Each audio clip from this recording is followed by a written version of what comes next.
and welcome to the Googleplex. This is an incredible place with lots of great stuff being worked on every single day. Before I worked here, I always wondered what it would be like to come to the Googleplex, meet up with a Googler, and have coffee with them and just chat about what they do, how they do it, and why they do it. And today we're going to do exactly that. Hi, welcome to this episode of Coffee with a Googler. I'm Laurence Moroney, and I'm here today chatting with Adriana Cerundolo. She's a program manager for Google Developer Groups. And Google Developer Groups are where developers can get together with developers to meet up and learn interesting and great new things. So Adriana, tell us about yourself. Welcome. So let's see. So I'm a program manager for GDGs, Google Developer Groups, and that is a community program that lives under the developer platform team within Google. So this is the team that manages all outreach and relationships with our external developer audience. Okay. What are Google Developer Groups? What do they do? And what does one look like? GDGs are in-person meetups for developers who are interested in learning about or talking to other devs about Google developer technologies. So such as Google Cloud Platform, including App Engine, Chrome, or also Android, or other Google Platform APIs. So in these groups, folks get together and there's either tech talks, code labs, design sprints. They might even get together and watch a video that's launched on developers.google.com around one of our technologies. So the point is for people to learn more about technologies, but also within a community setting. So the audience is technical folks, developers, or also other enthusiasts, tech enthusiasts, even entrepreneurs who want to learn more about bleeding edge technology and meeting other like-minded folks. Now these are all over the world, right? How many of them are there? Yeah, actually it's a growing program. We started several years ago, and now we have over 600 GDG chapters in over 100 countries. Wow. So yeah, it's really exciting. Have you visited them all? You know, I haven't, and I do get invitations to, and I wish I could go to all of them, to be honest. But I did recently go to Nairobi for a summit. Yeah, it was super exciting. Oh, wow. I'm really lucky that I was able to attend. We had a summit for our mentors that are organizers that help mentor other new organizers in the area in sub-Saharan Africa. Wow. So yeah, so we actually do have a Google office in Nairobi, but we had a conference there for them at a local hotel, and it was great to just meet them in person and to be able to provide training and empower them to be better organizers and community leaders in their area.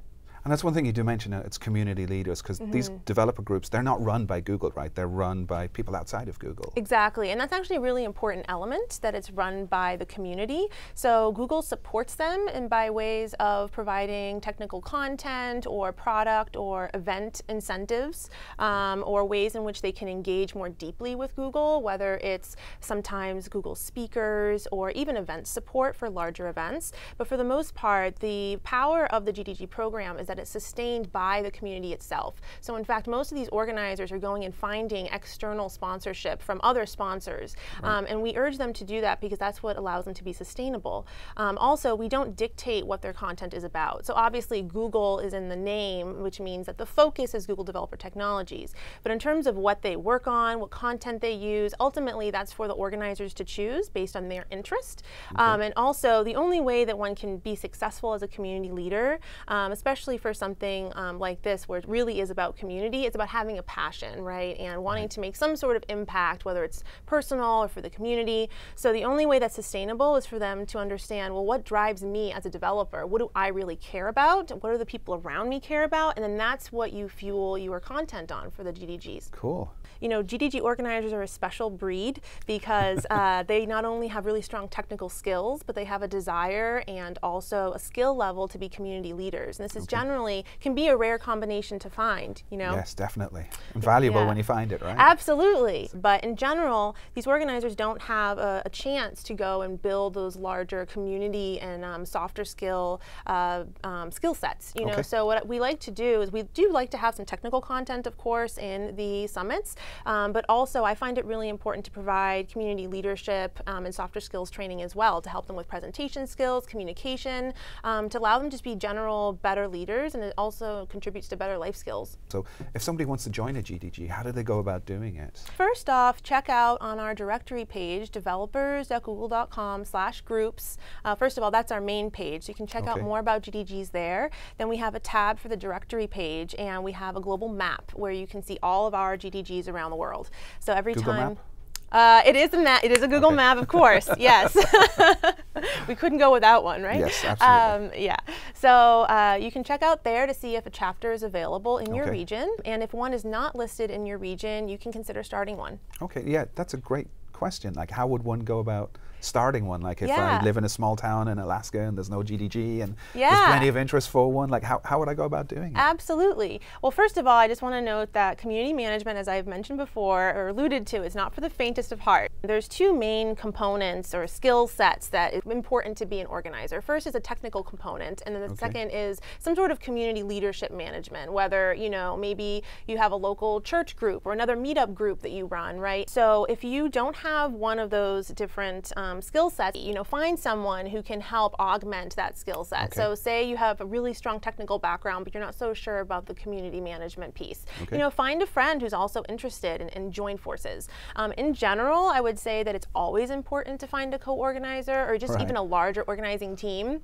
Right, a burden halved is a burden shared, right? That kind of thing. Absolutely. So once you've decided that you're ready to move on, move forward with starting a chapter, and you have like another individual that wants to help you out, go ahead to our website page, and so it's developers.google.com/groups/start, and there you'll be able to find a link to our new chapter application page. We just ask a little bit about you, what's your motivation for starting a GDG, and then you can submit an application. We can get you rolling. Nice, sounds good. So folks, if you're interested in starting up a chapter, go ahead, take a look at the site, and it's linked underneath here. And you know, we'd love to see you forming sites and forming GDGs all over the world and continuing to expand. But there's one thing that I keep hearing about, that because it's such a community thing, is that the community designs a T-shirt every year. Oh, right? Yes. And I know you're wearing the T-shirt this year. Here we go.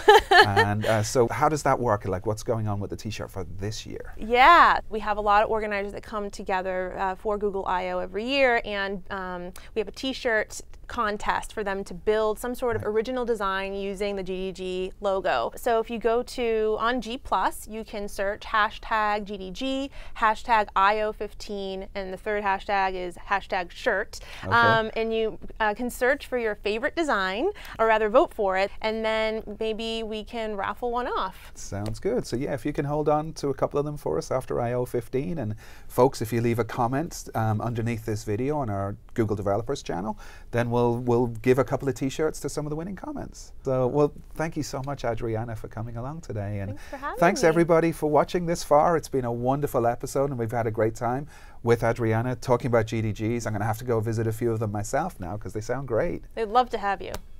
I'll be there.